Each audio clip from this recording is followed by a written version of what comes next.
कोकणी लज्जतदार मेजवानी। आज मी तुम्हाला उपवासाची खिचडीची रेसिपी सादर करणार आहे।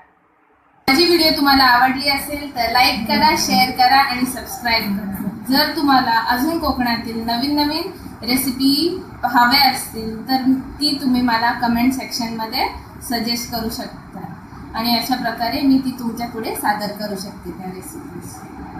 खिचडी बनवायचे साहित्य: भिजवलेले साबुदाणे, बारीक चिरलेला बटाटा, बारीक चिरलेली हिरवी मिरची, कढीपत्ता, जिरे, मीठ चवीनुसार आणि शेंगदाण्याचं कूट।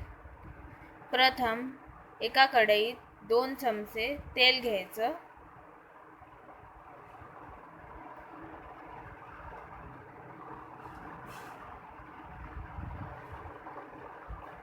ते तेल गरम होऊ द्यायचं। मग त्यात जिरे टाकायचे,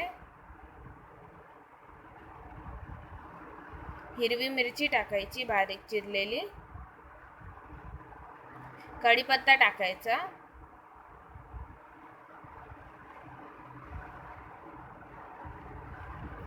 मग त्यात बटाटे टाकायचे बारीक कापलेले,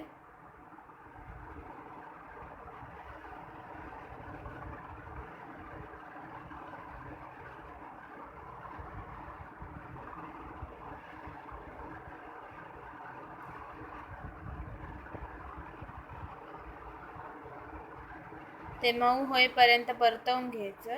बटाटे मऊ झाल्यानंतर त्यात साबुदाणे टाकायचे। ते साहित्य सगळं परतून घ्यायचं नीटपणे।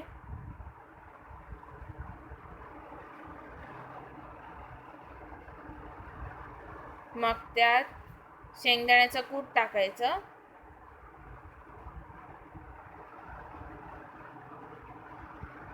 ते पण नीट परतवून घ्यायचं।